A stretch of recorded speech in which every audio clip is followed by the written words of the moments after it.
स्वामी जी महाराज जो हमारे बड़े पुराने साथियों में से, उन्होंने संन्यास का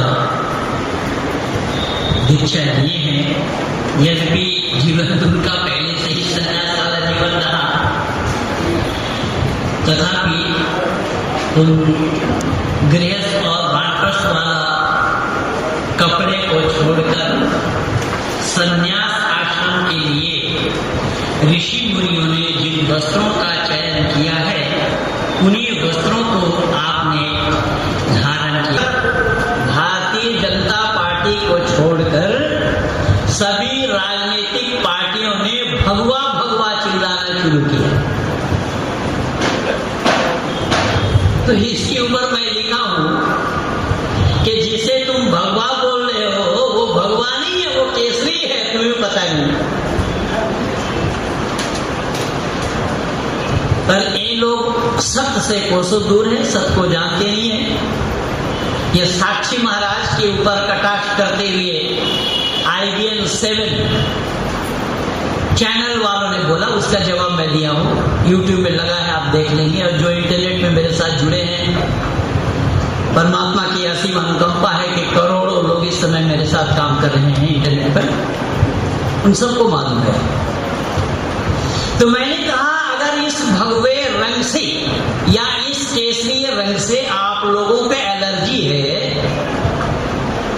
तो जो राष्ट्रीय पताका है उसमें भी यही रंग लगा है, भैया पहले निकालो उसे। वो तो होना संभव नहीं और न कर पाएंगे। तो सत्य से कोसों दूर होने के कारण ये सारा बखेड़ा हुआ है। तो आज मैं अपने आप में बहुत ही खुश हूं कि डॉक्टर साहब के साथ मिल रहा हूं। अभी संन्यास आश्रम में पहली मुलाकात है उनके साथ। अभी मिर्जा जी को जहां तक सुनने में आया है कि आप लखनऊ में रहने लगी हैं, तो भली बातें जानती हैं। तो अपने ही साथी जब इस तरीके का अपना जीवन के अंदर में परिवर्तन लाते हुए ऊंचे से ऊंचे स्तर में चले जाते हैं, तो सब साथियों को खुशी होती है। तो उन खुशियों में ये तो प्रेमी है, इसे छोड़कर उन खुशियों में मैं भी शामिल हो गया।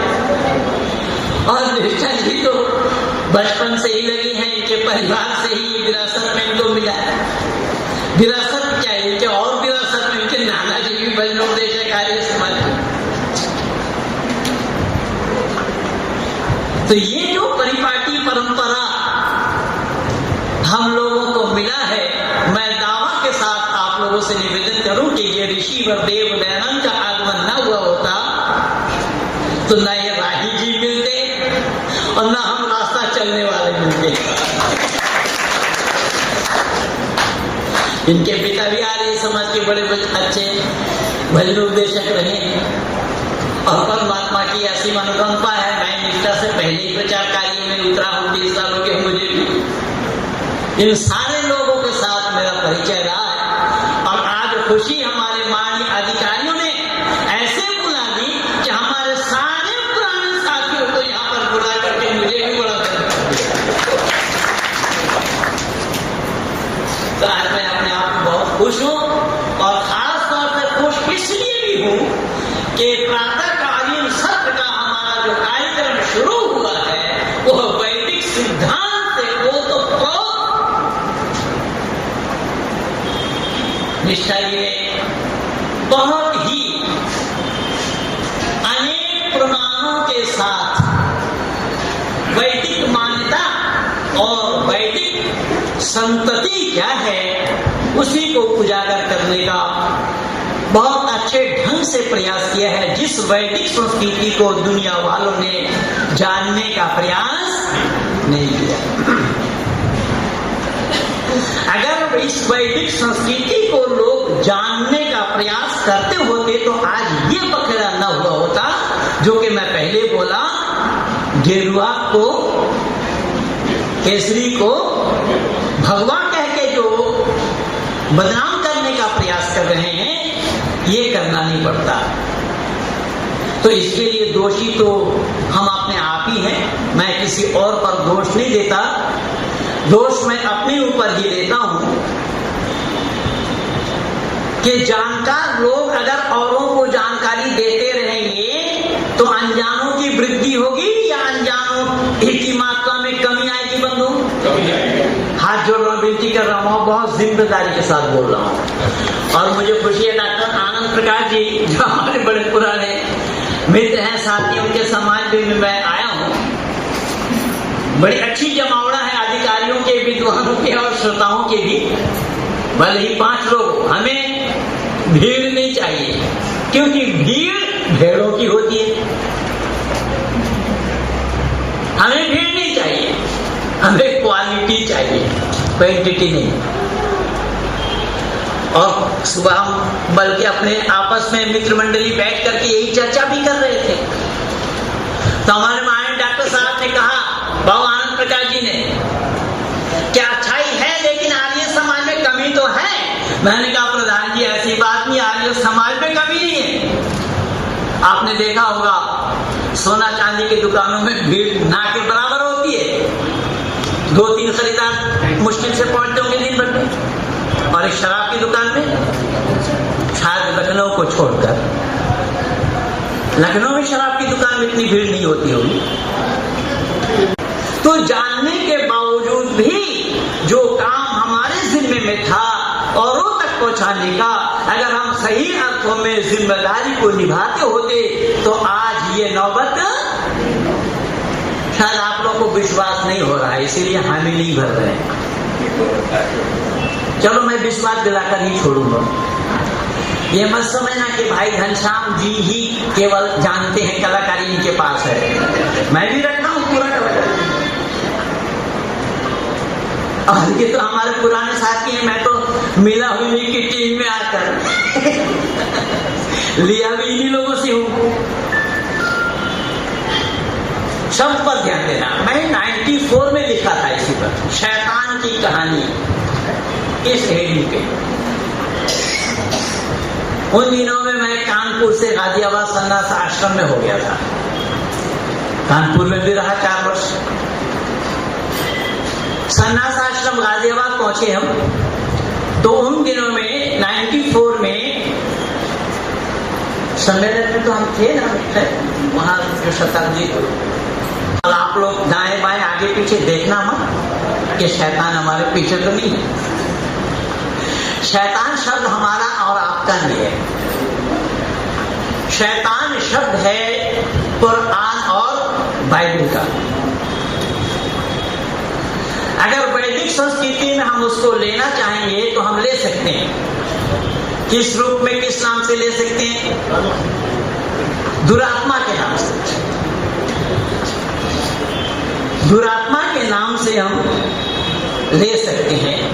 तो जब दुरात्मा शब्द हमारे सामने आ गया तो दुरात्मा का विलोम शब्द क्या आया? हाथ जोड़ रहा हूं, विनती कर रहा हूं आप लोगों से, क्या पांव पढ़वाना चाहते हैं? तो दुरात्मा का विलोम शब्द क्या है? धर्मात्मा। बिल्कुल साफ। दुरात्मा का विलोम शब्द क्या है? धर्मात्मा। और ये जो द्वंद है धर्मात्मा और दुरात्मा, यानी पक्ष 2 हैं, ये शाश्वत है, आदि सृष्टि से है और अंत तक रहना है। एक पक्ष है धर्मात्मा, तो धर्मात्मा का काम क्या है? लोगों को धर्म उपदेश देना, लोगों को बुराई से रोकना, बुराई के रास्ते से बचाना। ये किसका काम है भाई? धर्मात्मा का। अगर आप लोग के पास जुबान है तो बोलने में कोई टैक्स लगेगा। अभी तो आप लोग ताली भी बजा रहे थे, गा भी रहे थे, झूम भी रहे थे। आप क्या सुन गया कि बोलती बंद? अच्छा, आप बोलना चाहिए, वहां बोलेंगे नहीं। अगर ताली बजाने से योग हो रहा है या कुछ और हो रहा है तो हर चौराहे के में देखेंगे आप ऐसे ही होता है।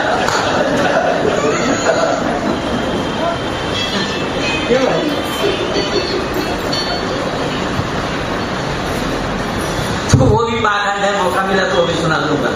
क्या है? मैंने निवेदन किया कि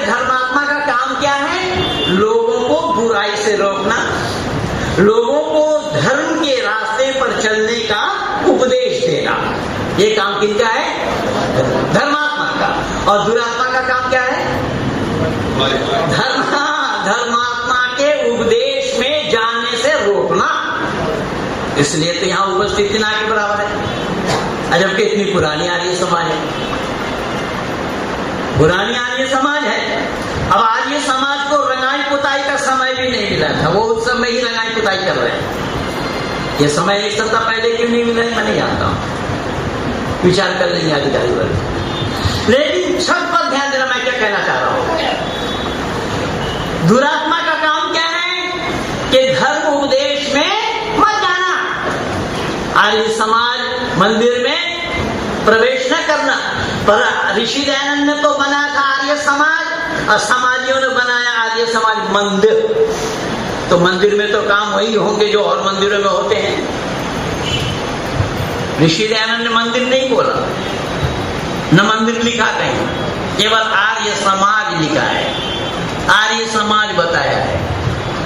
तो मैंने निवेदन किया कि दुरात्मा का काम है कि ऐसे धार्मिक स्थल में जाने के लिए लोगों को रोकना और लोगों को यह बताना कि वहां मत जाओ। अब इन दोनों में एक दूसरे पर हावी किस तरीके से हो सकते हैं भला?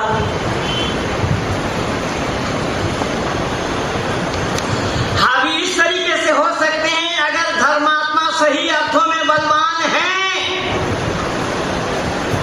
शब्द पर ध्यान देना कि सही अर्थों में धर्मात्मा बलवान है और सही अर्थों में वो धर्मात्मा धर्म का ही प्रचार और प्रसार कर रहे हैं। सही अर्थों में वह धर्मात्मा वैदिक सिद्धांत का उजागर कर रहे हैं। सही अर्थों में वो धर्मात्मा वैदिक मान्यता को प्रचार और प्रसार में अपना जीवन को अतिवाहित कर रहे हैं। तो उन धर्मात्मा का दबाना संभव नहीं होगा। और धर्मात्मा ने अपनी मान्यता में कहीं पर खोखलापन, मिलावटी, बनावटी, दिखावटी, यानी ये वटी जितना जो कुछ भी है मिलाते जाना, तो उससे क्या हुआ? जो वैदिक सिद्धांत का प्रचार होना था, वैदिक मान्यता का प्रचार होना था, जबकि यहां कह भी रहे हैं वेद की बोली ऋचाएं, बोलते तो आप सारे लोग हैं, क्या बोला? लेकिन आर्य समाजियों ने ही सबको धारण नहीं किया, दूसरे कौन करेंगे? मैं अपना प्रमाण नहीं, मैं सारा प्रमाण ऋषि दयानंद का दूंगा। अगर ये सबको ग्रहण करते होते तो ऋषि दयानंद के अनुयायी बन करके काम करते, न कि किसी और का। और अगर ऋषि दयानंद के अनुयायी बन करके काम करते होते तो सार्वदेशिक 3-3, प्रांतीय सभा 3-3, समाज में विघटन, यहाँ विघटन, उस संस्था में विघटन, कहीं गुरुकुल की जमीन बिक रही है जो स्वामी श्रद्धानंद अपना मकान दोनों बेटे को नहीं दिया, दोनों बेटे को बुला करके पूछा कि बेटा ये मकान मैं गुरुकुल कांगड़ी को देना चाहता हूँ। तो जैसे पिता थे पुत्र भी वैसे थे, पिताजी संपत्ति आपकी है, आप जहां मर्जी वहीं दीजिए। वो जानतर वाला मकान बेच करके गुरुकुल कांगड़ी को लगाया, आज गुरुकुल कांगड़ी बेच करके लोग अपने घर में लगा रहे। तो समय तो वो था कि जब लोग अपना घर बेचकर, मकान बेचकर समाज को लगाए, और आज समाज बेचकर मकान में लगाया जा रहा है। तो बताइए धर्म का प्रचार कौन कर रहा है? ये केवल दिखावटी है, बनावटी है, केवल बताने के लिए है। वेद की बोली ऋचाएं सत्य को खुद धारण किए ही नहीं। तो यही कारण बना है कि जब धर्मात्मा अपने पास बंतुपन, बनावटीपन बातों को ला करके धर्म के साथ बखेड़ा करेंगे तो याद रखिएगा वो सही अर्थों में वैदिक सिद्धांत का प्रचार और प्रसार नहीं है। इसलिए मैंने निवेदन किया कि निष्ठा जी के प्रवचन, जो प्रवचन हमारे यहाँ इस मंच से शुरू हुआ है, वो प्रवचन बिल्कुल वैदिक सिद्धांत में वो तो प्रोत है। कहीं पर भी वहां पर घुसने के लिए गुंजाइश नहीं है। वैदिक मान्यता क्या है? परमात्मा और वेद और यज्ञ तीनों बातों को ऐसे ढंग से वेद मंत्रों के द्वारा मिलाते हुए वैदिक संस्कृति का उजागर उन्होंने किया है कि मैं एक दिन नहीं, मैं जन्म जन्मांतरों पर उसी मंत्र पर बोलता रहूंगा, फिर भी वह समाप्त होने वाला नहीं है। उसके भाव इतने बड़े हैं, इतने ऊंचे हैं। तो अब धर्मात्मा अगर उस सच्चाई का प्रचार करे और उसी कड़ी के साथ कड़ी मिलाएं हमारे पुत्र, वैसे पुत्र मेरे पुत्र बद हैं, मेरे भतीजे हैं, भाई घनश्याम जी के ही पुत्र हैं, और हम लोगों की दोस्ती उसी प्रकार की है और ट्रेनिंग बच्चों को उसी संस्कृति के आधार पर ही मिला है। हम निष्ठा दोनों, हम काना खुशी कर रहे थे। काना खुशी कई बार आप लोग उसमें भी सुनते हैं ना, दूरदर्शन में, पर हम दोनों काना खुशी कर रहे थे। भाई घनश्याम जी ने फौरन उसका स्पष्टीकरण दे दिया, क्योंकि भाई घनश्याम जी भाव गए थे कि मेरे बड़े भाई महेंद्रपाल जी जहां पर हो वहां वैदिक सिद्धांत के खिलाफ उनका कान सुनेगा नहीं। फौरन इसका स्पष्टीकरण दो, तो फौरन उन्होंने कह दिया कि नहीं, ये कर्म के ऊपर ही निर्भर है। ये है वैदिक मान्यता। तो फिर मैं निवेदन कर रहा हूं, देखना जरा फिर विचार करके, कि इसी वैदिक सिद्धांत के आधार पर धर्मात्मा ने अपने को बनाया, अपनों को तैयार किया। जब धर्मात्मा अपने को इसी सिद्धांत के आधार पर तैयार करते हैं, वह धर्मात्मा कभी भी विचलित नहीं होते। और जो धर्मात्मा बता रहे हैं, लेकिन सिद्धांत से जिनका कोई वास्ता नहीं रहा, पाला नहीं पड़ा, तो उनके बातों में वैदिक सिद्धांत का उजागर होना तो दरकिनार, अपितु वैदिक सिद्धांत के अंदर में मिलावटीपन का डर पैदा होने लगा। अब दुरात्मा का काम क्या है? दुरात्मा का काम है उससे रोकना कि मत जाओ धर्मात्मा के पास। आप देखेंगे तो मैंने जो लिखा शैतान की कहानी, तो शैतान शब्द कुरान और बाइबल का है। इस्लाम और ईसाईयत वालों की मान्यता है शैतान। हदीस में आया है, अश-शैतान जासिमुन अला क़ल्बि बनी आदम फ़इज़ा ज़करल्लाह ख़नसा वग़फ़ल वस्वसा। क्योंकि हमारे अधिकारी वर्गों ने आप लोगों के साथ मेरे नाम से थोड़ा भूत प्रेत लगा रखा है, तो इसलिए मैं ये समझ रहा हूं कि वैसे घबराइएगा मत, मैं चिपकने वाला भूत नहीं हूं। उसका थोड़ा थोड़ा प्रमाण दे रहा हूं कि सही अर्थों में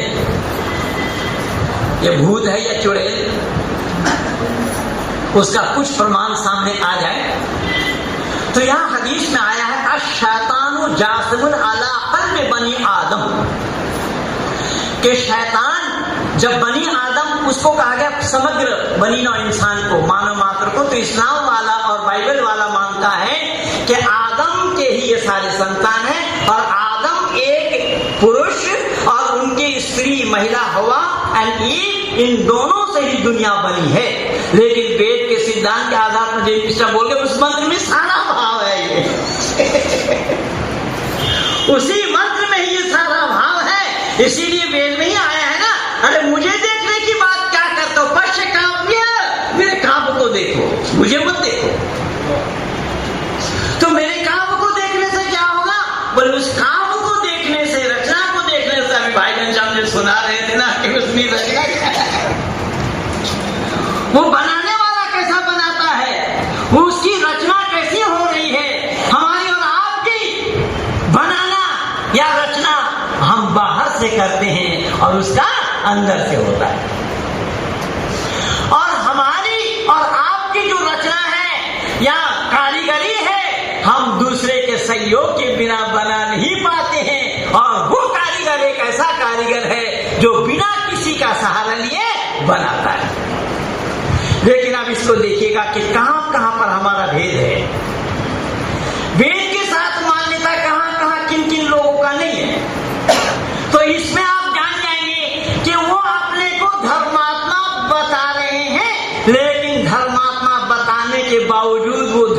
नजदीक से नहीं चल रहे और न धर्म को जानने का प्रयास किया। तो जब धर्म को जानने का प्रयास नहीं किया और धर्मात्मा बतावे अपने को, तो बताइए कि उनको धर्मात्मा मानना संभव होगा? फिर भी बोलती बंद हो रही आप लोग। मैं प्रमाण दे रहा हूं, पर आपने बताया नहीं मेरे को कि कितना देर तक बोलना है। क्योंकि आर्य समाज में मैं ही एक ऐसा प्रचारक हूं कि बिना ब्रेक का मैं 6 घंटा 10 मिनट कंटिन्यू मेरा बोलने का प्रयास है। तो इस समय नहीं बोलूंगा, फिर यही लोग चिपक जाएंगे मेरे को, अरे तुम खाना खिलाओगे कि नहीं। तो मैं निवेदन कर रहा हूं, बहुत संक्षेप में मैं केवल सिद्धांतिक चर्चा कर रहा हूं कि सही अर्थों में सिद्धांत को दुनिया के लोग जान जाते तो आज ये बखेड़ा ना होता। कैसा? तो एक आसान सिद्धांत मैं आप लोगों को दे रहा हूं। अभी जो पिछले सप्ताह आप लोगों ने देखा और सुना होगा, लोग हज को जा रहे थे। कहां? हज को जा रहे थे। और हज के लिए हमें सुनने में आया है एक प्रवाद, बहुत पहले लोगों ने बनाया था। किसने बनाया, किस लिए बनाया ये मैं नहीं जानता, लेकिन प्रवाद है 100 चूहा खा के बिल्ली। अब बिल्ली चूहा खाई थी या नहीं ये मैं भी नहीं जानता हूं, लेकिन हज को चली ये बात हर साल सामने आती रहती है। तो अब पिछले सप्ताह ये लोग हज को गए थे। अच्छा बंधु, जिम्मेदारी के साथ बोलना, मैं दावा के साथ कह रहा हूं, और लाखों नहीं करोड़ों रुपया खर्च करेंगे तो यहाँ पर बोलने के लिए कोई आएगा नहीं। एक महेंद्र पाल को छोड़ करके इस विषय पर बोलने वाला विद्वान आर्य समाज में नहीं है। मैं निवेदन कर रहा हूं कि हज करना धर्म है या अधर्म है? नहीं, आपके नजर में भले ही अधर्म है, वही मैं कह रहा हूं। तो नॉर्थ सेल में चलेंगे तो बखेड़ा नहीं होगा, मेरा समय भी खराब नहीं होगा।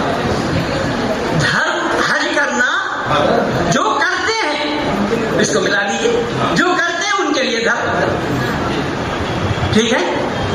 हज जो करते हैं उनके लिए धर्म है। भले ही हमारे बाबू चुनीलाल जी हमारे बड़े पुराने साथी हैं और बड़े स्वाध्यायशील हैं।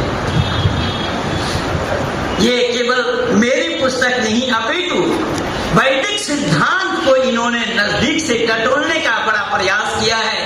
और आपके नज़्वतुल उलमाओं के पास इनका भी संपर्क रहा है, वहां भी जाते रहे हैं। बहुत सारी उन लोगों की भी किताब का मुताला उन्होंने किया है और वहां उनकी किताब भी ला करके मुझे भी इन्होंने दिया है कि पंडित जी ये देखिए किस तरीके से बखेड़ा किया हुआ है।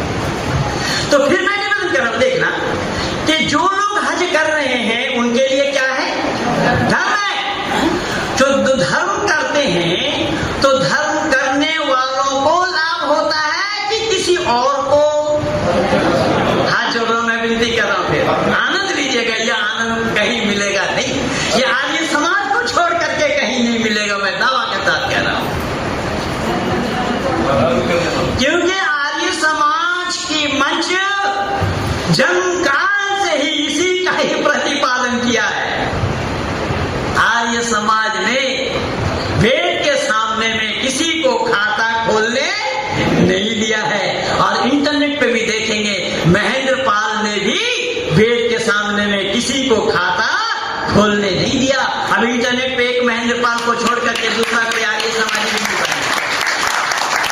जो काम मेरा किया हुआ है। तो मैंने निवेदन किया, हज जो करेंगे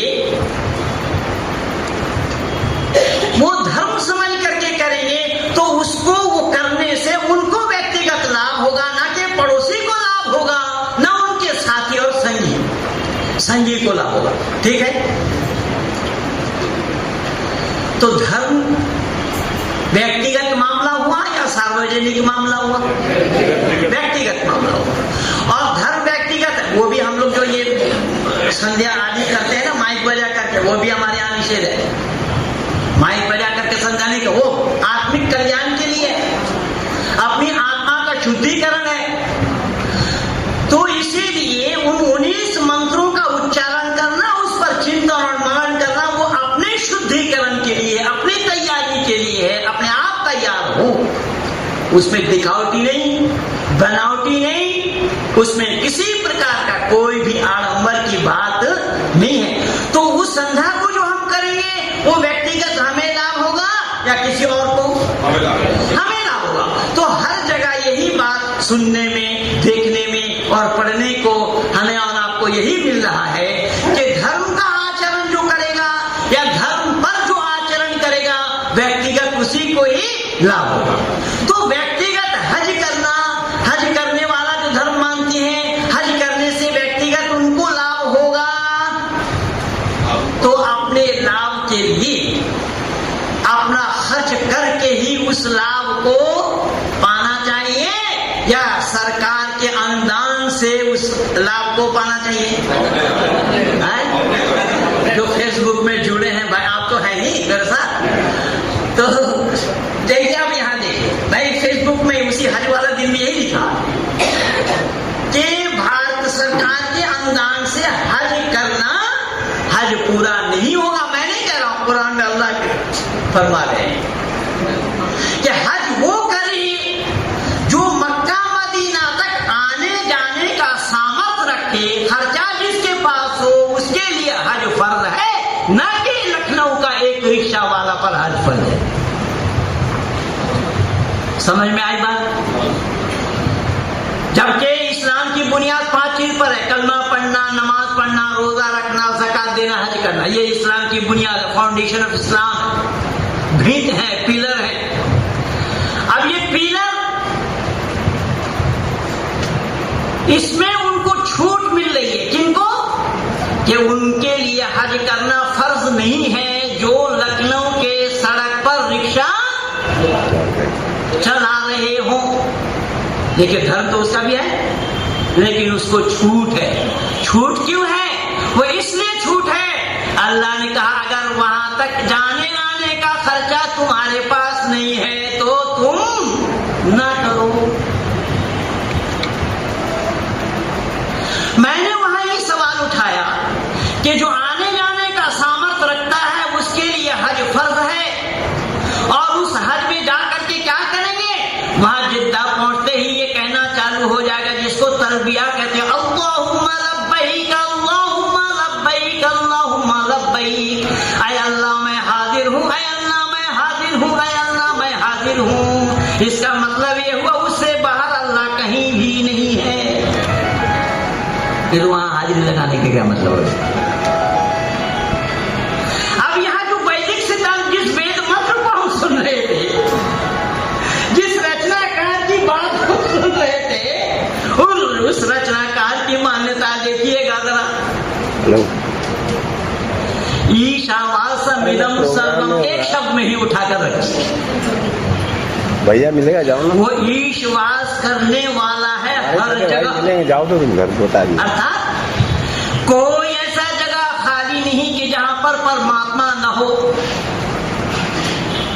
जैसे निष्ठा जी बोल रही थी ना कि अरे दुनिया के लोगों, जो मानचित्र में तुम देखते हो वो पुस्तक में भी देखोगे, और जो पुस्तक में नहीं है वो मानचित्र में देखा जाना संभव नहीं है। भाई घनश्याम जी के माध्यम से आया, मेरे बेटे ने ही सुनाया, जिस मंदिर और मस्जिद को लोगों ने ईश्वर का घर माना, आपने अपने पंपलेट में भी यही छापा हुआ है। और इस्लाम वालों की मान्यता है कि हज कहाँ करने के लिए? बैतुल्लाह का परिक्रमा करना। हज की मानी है परिक्रमा करना। हज शब्द का अर्थ है परिक्रमा करना। किसका परिक्रमा करना? बैतुल्लाह का। बैतुल्लाह के मानी अल्लाह का घर। बैतुल के मानी घर, उल्लाह के मानी अल्लाह का। बैतुल्लाह के मानी क्या बोला मैंने? अल्लाह का घर। तो जिन लोगों ने मस्जिद को अल्लाह का घर माना, उन्हीं से मैंने ये जानकारी लेनी चाहिए। मस्जिद में बैठकर मैं मोमिनों से पूछता हूँ, है ये मकान किसका? अल्लाह तो लामका है। देखिए वही लोग अल्लाह को लामका भी कहते हैं। और लामका के माने क्या हुआ?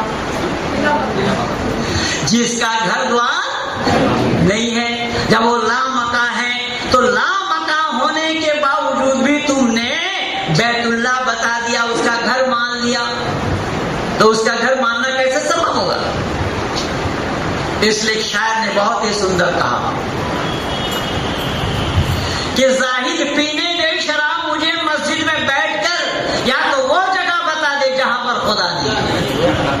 उसने बोला मुझे मस्जिद में बैठ करके शराब पीने दो, वरना ऐसा जगह बता दो जहां खुदा ना हो। इस्लाम वाले जवाब नहीं दे पाए। जवाब अगर दिया है तो पंडित गंगा प्रसाद उपाध्याय जी ने दिया है, जो आर्य जगत के शास्त्रार्थ महारथी हुए हैं, स्वामी सत्य प्रकाश जी के पिता थे। उन्होंने लिखा पी शराब तू मस्जिद में बेखतर, अगर दिल में खुदा नहीं तो कहीं पर खुदा नहीं है। अब मेरे बेटे ने अपने भजन में ही यही बोला क्या दुनिया के लोगों, अब जो बैठा हुआ शब्द आया है ना वहां बैठा तो बैठने का तो सवाल ही नहीं है परमात्मा का। और परमात्मा हमारे वेद का परमात्मा के साथ बैठने का कोई सवाल ही पैदा नहीं होता। बैठता कुरान का अल्लाह है, बाइबल का गॉड बैठते हैं, लेकिन परमात्मा के साथ बैठने का कोई सवाल ही पैदा नहीं होता। अगर ऋषि दयानंद को छोड़ देंगे तो बाबा तुलसी भी लिखने में मजबूर हो गए, बिन पढ़ चले सुने बिनु काना। बाबा तुलसी ने भी मोहर लगाया, लेकिन तुलसी जी ने गड़बड़ झाला किया हुआ है। हिंदू धर्म के पद भ्रष्टक तुलसीदास लिखा है, जैनियों ने उसका जवाब कि हिंदू समाज वाले नहीं दे पाए और दे भी नहीं पाएंगे। तो उन्होंने गड़बड़ परस्पर विरोधी बातें हैं, और विरोधी बातें ऋषि दयानंद कह रहे हैं कि मनुष्य कृत जितने भी ग्रंथ हैं सब में परस्पर विरोधी बातें होना स्वाभाविक है। लेकिन निष्ठा जी क्या बोल रहे थे, वेद अपौरुषीय है और अपौरुषीय होने के कारण सतः प्रमाण है और प्रतः प्रमाण है। सतः प्रमाणम प्रतः प्रमाण, यानी सूरज को किसी को दीपक दिखाना पड़ता है क्या?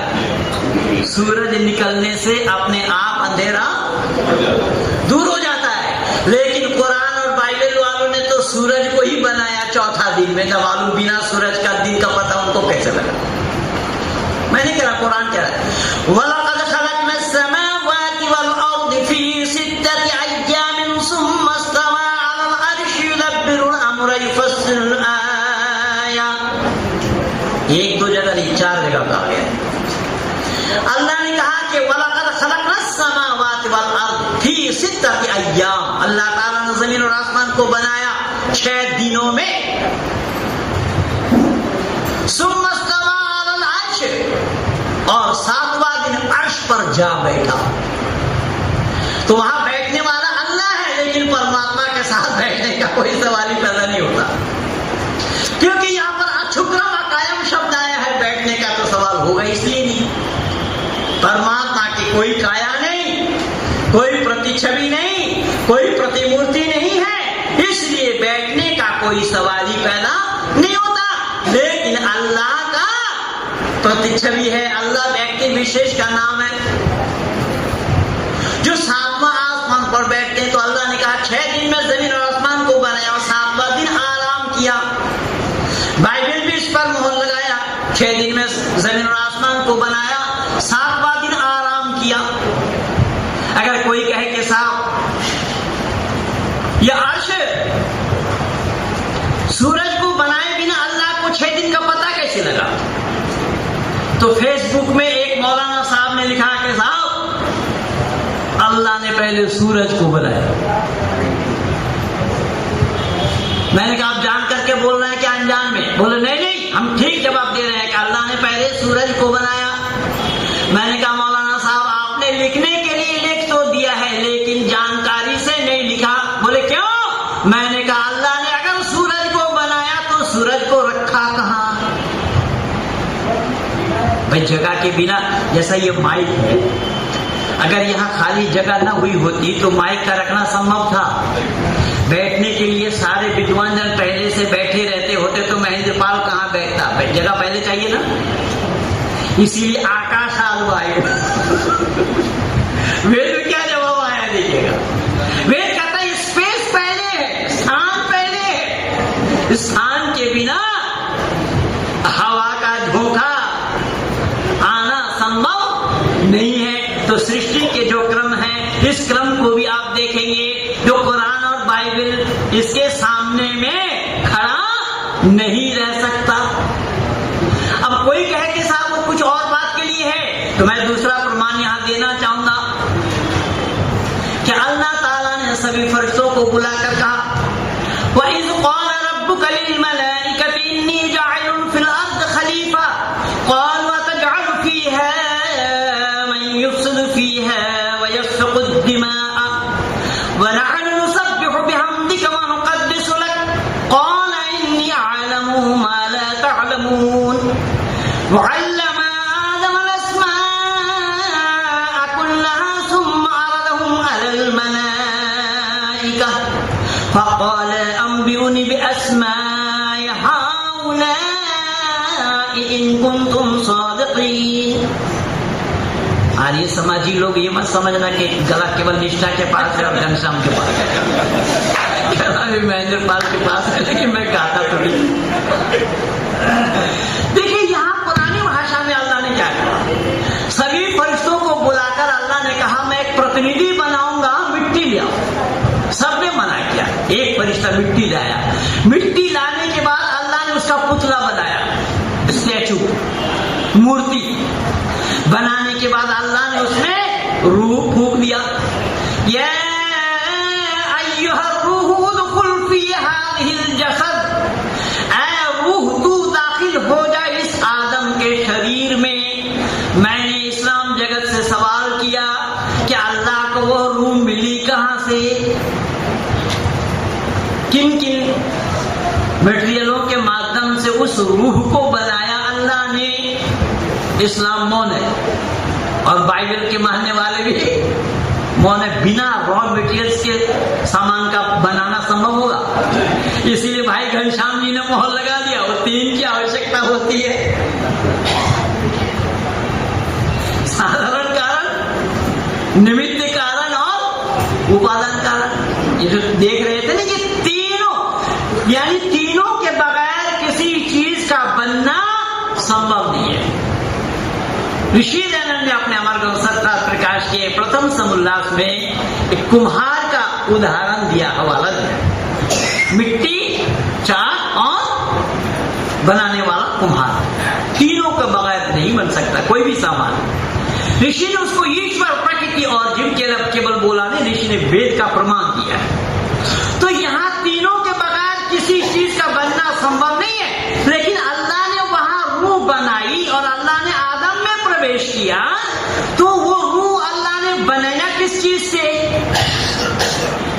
अब प्राण प्रतिष्ठा करते हुए तो हम दुनिया में दुनियादारों को देखते हैं, हमारे पंडित वर्ग के लोग प्राण प्रतिष्ठा करते हैं, जब अभी दुर्गा में किया गया था। वैसे लखनऊ में हुआ या नहीं हुआ मैं नहीं जानता, लेकिन मैं हूं बंगाल का और ये दुर्गा पूजा भी बंगाल से ही चला है, तो भली भांति वो बंगाल वालों को मालूम है। पर आप लोग तो 8 हाथ वाली दुर्गा बनाते हैं ना, हमारे यहाँ 10 हाथ वाली, क्योंकि ऋषि बंकिम चंद्र चट्टोपाध्याय ने लिखा है माँ दुर्गा तुम 10 हाथ धारिणी, वंदे मातरम में 10 हाथ वाली बताया है। तो 8 हाथ वाली दुर्गा नहीं है, दुर्गा का वाकई में 10 हाथ है। वो 10 हाथ का क्या तात्पर्य था वो तो लोगों ने जाना नहीं, लेकिन वहां पर या देवी सर्वभूतेषु नमस्तस्यै नमस्तस्यै नमो नमो कहने में जरा सा भी संकोच नहीं करते हैं। अब वो देवी कौन है, कहाँ है? वो प्राण प्रतिष्ठा कर रहे हैं। मैंने IBM 7 का जो न्यूज चैनल है उनको मैंने चैलेंज दिया कि ये पंडित वर्ग के लोग जो बोल रहे हैं प्राण प्रतिष्ठा हो रही है, प्राण प्रतिष्ठा कर रहे हैं, मैंने उन पंडितों से भी पूछा कि भाई वो प्राण प्रतिष्ठा करने के लिए वो वेद मंत्र कौन सा है जिस वेद मंत्र के द्वारा आप लोग प्राणों की प्रतिष्ठा करते हैं, वो वेद मंत्र को जरा हमें सुना दीजिए। अब ये लिया अल्लाह से, ये हिंदुओं का नहीं है। जो आज प्राण प्रतिष्ठा की जा रही है ना, ये प्राण प्रतिष्ठा करने का तौर और तरीका कुरान से लिया गया है। कुरान में अल्लाह ने कहा, यानी कुरान के मानने वाले, जानने वाले, कुरान का अल्लाह आदम के अंदर में रूह डाली है। वहां पर तो ये शब्द बोला, लेकिन यहाँ पर अब अरबी जुबान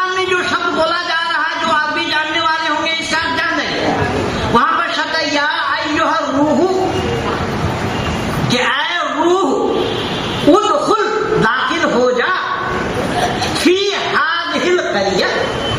इस आदम के शरीर में इसका अर्थ निकला, लेकिन ये पंडित लोग जो बोल रहे हैं उसका अर्थ कुछ निकल ही नहीं रहा है। क्या अर्थ है ये वही जाने। तो ये तरीका वहां से लिया। तो अल्लाह ने जब रूह दाखिल करा दी, रूह दाखिल कराने के बाद अल्लाह ने सभी फरिश्तों को सीधा करने के लिए कहा। किसको? आदम को सीधा करो।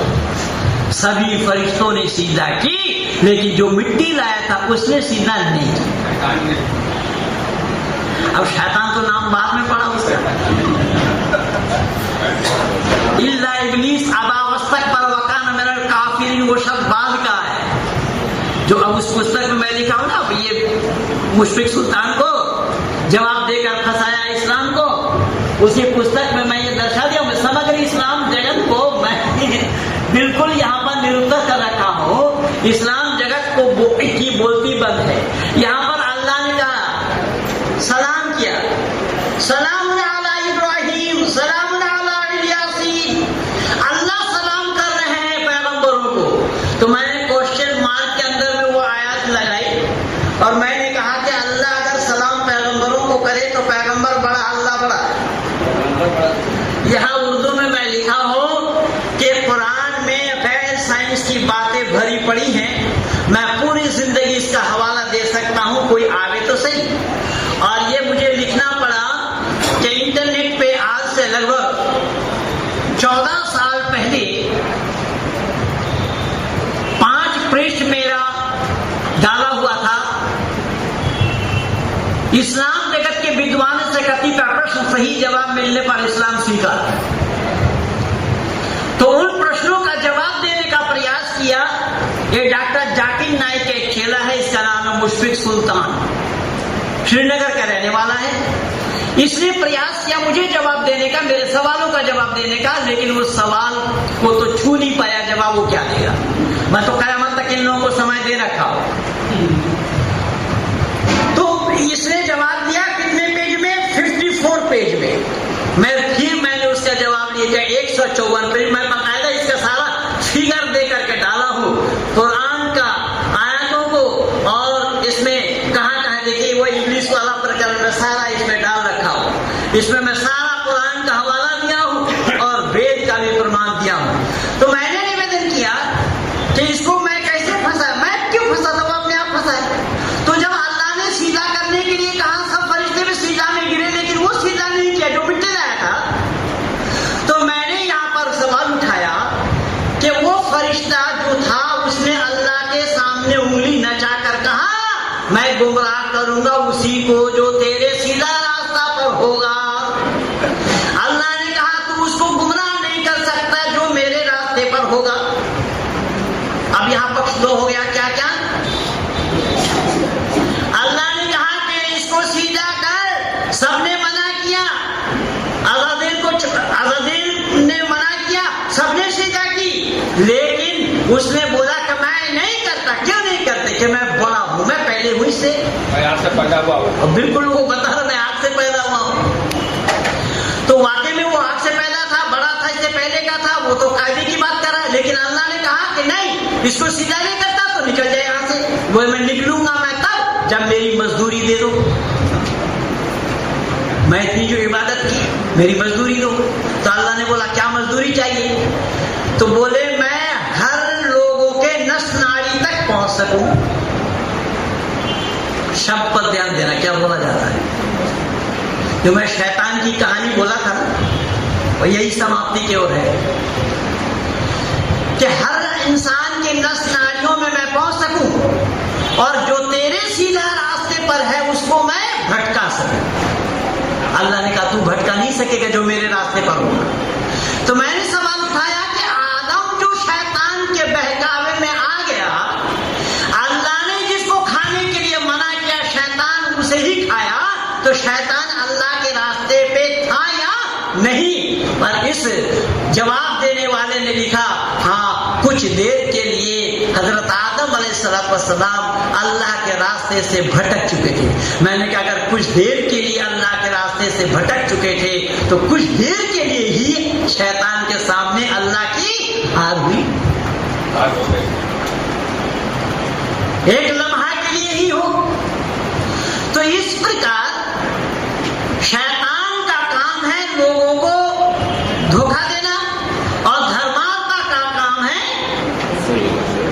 उस धोखा से बचाना। अब धर्मात्मा जैसे निष्ठा दी अपने माननीय डॉक्टर साहब, धर्म प्रचार ये लोग पहले से करते रहे।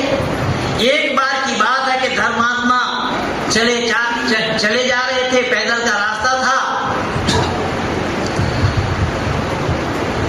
रास्ता चलते हुए उन्होंने सुना किसी ने आवाज दी, धर्मात्मा मुझे बचा लो। धर्मात्मा ने पीछे मुड़ करके देखा, कोई आदमी तो है नहीं, किसको बचाया जाए।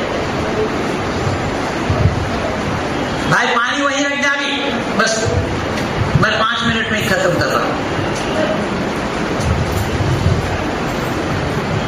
धर्मात्मा ने अब आगे जाने के बजाय पीछे हटना शुरू किया।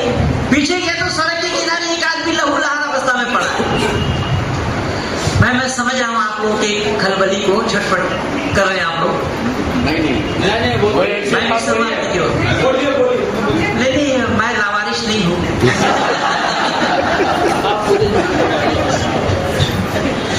भाई एक गिलास पानी निष्ठा जी को दे दो और सबको पानी बांटोगे तो मेरा ख्याल बटेगा। ये केवल महेंद्रपाल के लिए, कोई भी वक्ता हमारे बोले तो इस तरीके से पानी मत बांटना, वक्ता का ध्यान बढ़ता है। तो देखिए यहाँ शब्द पर ध्यान दें, शब्द पर ध्यान दें। अब धर्मात्मा पीछे गए तो देखा एक आदमी लहूलुहान अवस्था में पड़ा है। धर्मात्मा डर गए, चोर दस्यु डाकू होगा, लोगों ने मारना चाहा, मरा नहीं, कहीं मैं जाऊं और ये मर जाए, आरोप मेरे ऊपर आ जाए। वो छोड़कर जाने लगा। जब धर्मात्मा उस छोड़ करके जाने लगे तो फिर उसी ने आवाज दी और कहा कि धर्मात्मा मुझे बचा लो, मैं तुम्हारा छोटा भाई हूं। अब धर्मात्मा उसके नजदीक पहुंच गए। मेरा कोई भाई नहीं, तू छोटा भाई बता रहा है और बचाने की भी बात कर रहा है, पर ये बता तू है कौन और ये हालत क्यों है तेरी। उसने बोला ये सब मैं बाद में बताऊंगा, बचाओ पहले। धर्मात्मा अड़ गए, नहीं तुम पहले बताओ तभी मैं बचाऊंगा। उसने कहा, जो लहूलुहान अवस्था में पड़ा था, उसने कहा कि मैं हूं शैतान। अब शैतान शब्द को सुनते ही धर्मात्मा बौखला गए। ला हौला वला कुव्वता इल्ला बिल्लाहिल अलील अज़ीम। ऐ अल्लाह, मैं भी तो तुझसे पनाह मांगता हूं कि मैं शैतान के बहकावे में ना आऊं और दुनिया वालों को भी बताता हूं कि शैतान के बहकावे में मत आओ और उसी शैतान को मैं बचाऊं। ये हो सकता है क्या? क्या करेगा कोई? संभव नहीं। वो छोड़कर जाने लगा। जब छोड़कर वो जाने लगे, फिर शैतान ने कहा कि भाई धर्मात्मा, मैं बिल्कुल सही बता रहा हूं कि मुझे बचा लो, कहीं मैं मर गया तो तुम भी मर जाओगे। धर्मात्मा ने पूछा कि भाई तेरे मरने से मैं क्यों मरूं? उस शैतान ने बोला कि भाई मेरे मरने से तुम यूं मरोगे, तुम तो मेरे नाम को भुजा के खा रहे हो। हैं? क्या कर रहे हो? अरे मैं दुरात्मा हूं, मैं लोगों को बहकाता हूं, लोगों को तुम्हारे नजदीक आने से रोकता हूं। तो मैं ही अगर मर गया तो तुम अपनी दुकानदारी कहां चलाओगे, किसको सुनाओगे कि दुरात्मा तुम्हारा दुश्मन है? इसलिए यहाँ उतार चढ़ाव होना स्वाभाविक होगा, संभव भी होगा। उतार चढ़ाव क्या? कि धर्मात्मा अपनी प्रचार प्रसार में वृद्धि लावे, और ऋषि दयानंद ने यह जिम्मेदारी दी है आर्य समाज के तीसरा नियम में। अब वह जिम्मेदारी को आर्य समाज के अधिकारी वर्ग के लोग कौन कितना निभाते हैं ये मैं नहीं जानता हूं, लेकिन आर्य समाज के उपदेशक वर्ग अपने सर में कफन बांध करके भी ना मालूम कहां कहां प्रचार क्षेत्र में, मैं भी 30 साल का मेरा भी जीवन है इसी प्रचार कार्य में। भाई घनश्याम जी पहले से लगे हुए हैं, निष्ठा भी आपने बोला ना पहले, माननीय डॉक्टर साहब भी उसी काम में लगे हुए हैं। ना दीपावली देखते हैं, ना कोई त्योहार देखते। मेरे गुरुजी स्वर्गीय अमर स्वामी जी लिखा, क्या है वो मंदिर अमर स्वामी वाला है। तो मैंने निवेदन किया कि धर्मात्मा अपने प्रचार में वृद्धि लाएंगे तो दुरात्मा के प्रचार में ऑटोमेटिकली कमी आएगी या नहीं बंधु जल्दी बोलो। और कहीं धर्मात्मा अपने प्रचार प्रसार में कमी लावे तो यहाँ पर भी मामला आज धरातल में यही हुआ है। आज के धरातल में भी यही हुआ है। धर्मात्मा के लिए जो जिम्मेदारी ऋषि दयानंद ने दी थी, वेद सब सत विद्याओं की पुस्तक है। वेद का पढ़ना पढ़ाना, सुनना और सुनाना सब आर्यों का परम धर्म है, साधारण नहीं परम धर्म है। अगर इस परम धर्म को हम सर से सर मिला करके निभाने का प्रयास करेंगे तो बंधु याद रखना, जब कोई जमीन में अनाज बोते हैं तो खरपतवार को पहले निकालते हैं या उस घास फूस में अनाज बोआते हैं? बंधु जरा जल्दी बोलिएगा, आप लोग भी कल्टीवेशन करने वालों को देखते हैं गांव में लगा, पहले खरपतवार को। इसीलिए ऋषि 8वां नियम में लिखते हैं अविद्या का नाश और विद्या की वृद्धि होनी चाहिए। जब आप अविद्या का नाश नहीं चाहेंगे तो विद्या की वृद्धि भी होना संभव नहीं होगा। इसलिए अविद्या का नाश पहले है और विद्या की वृद्धि बाद में है। जब कोई मुसलमान ये लिखता है मेरे फेसबुक में कि वेद मंत्र में ये है, ऋग्वेद में ये है, वहां नारा संसमी को मोहम्मद के साथ जोड़ा, मैंने कहा वेद बाद में पढ़ लेना, पहले तुम स्वर बताओ। तुम्हें स्वर ही मालूम नहीं। अब स्वर वही है, स्वयं राजंता इति स्वरा, जो अपने आप में राजा है, जो बिना किसी का सहयोग, बिना किसी का सहारा लिए बोले वो स्वर है। तुम संस्कृत को छोड़कर कोई माई का लाल धरती पर है जो स्वर ला करके दिखा दे। कहने का मकसद और उद्देश्य मेरा ये है कि मैं वेद के सामने किसी को खाता खोलने नहीं दिया है। आज 1 करोड़ से भी ज्यादा लोग मेरे टच में काम कर रहे हैं।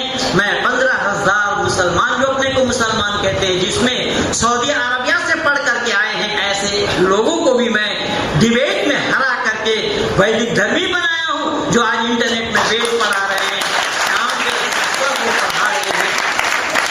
सूफी वेद नाम है, मैसूर में रहते हैं, वो सऊदी अरब जामिया अज़हर से पढ़ करके आया।